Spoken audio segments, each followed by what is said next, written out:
welcome back to MarkOneModels. This will be our third installment for the Fairmont Ranchero I'm making for the Iceman Collections 2026 build-off. As a recap, Iceman Collections has a Facebook group and they are doing a build-off with a deadline of August 31st. If you choose to participate, you need to build a Ford truck or SUV from the years 1950 to 1979. My build is of a 1978 Fairmont Ranchero, something that doesn't exist, but I felt it would be a cool build. If you've been following along, you've seen how I've wrapped the Fairmont to a Ford Courier bed and added in the Courier's fenders up front. Also seen me modify the Courier's custom cap to work with this new bed line.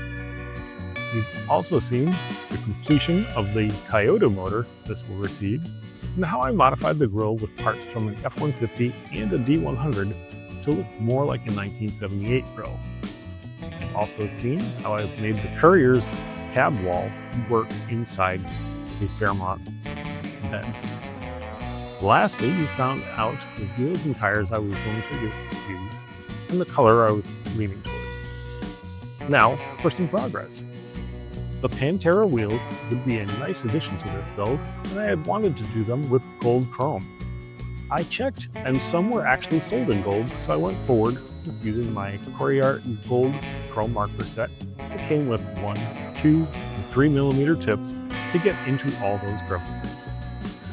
With the tires already done, I set out to leather them.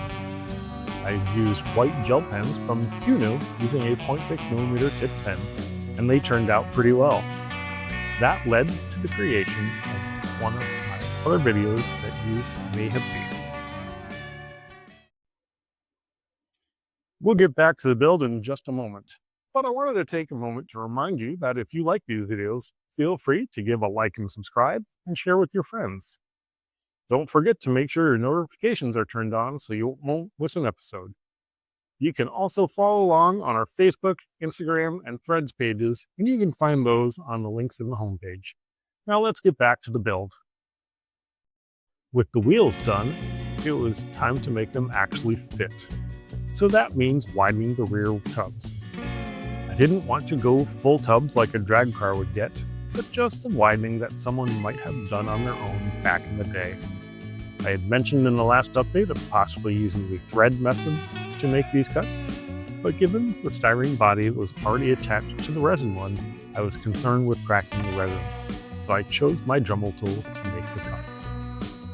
After removing the inner wells and opening the bed up a bit, I added them back in and then filled in the gap with sheet styrene.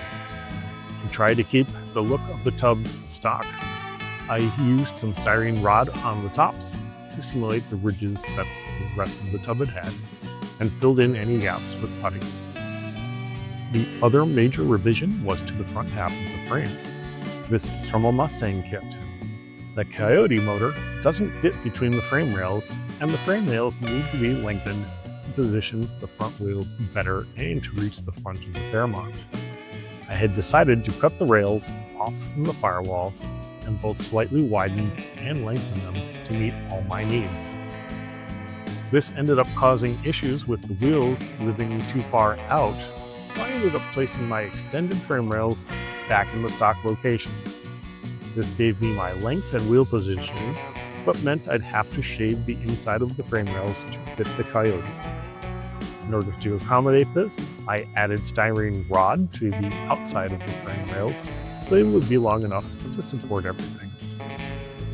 With the front half looking good, I then went back to the back since the Courier frame would be too wide for these new wheel tubs. I strategically narrowed the majority of the Courier's frame and narrowed the rear axle as well, and conveniently enough, the Courier frame tucks nicely inside the Mustang's unibody. That's as far as we've gotten so far, but for good measure, I mocked up the Fairmont Ranchero to see what our stance would look like. The back needs to come down a bit, but overall, it looks pretty good to me. What are your thoughts? Anything you'd do differently? I'd love to know in the comments. As always, thank you for watching Mark One Models.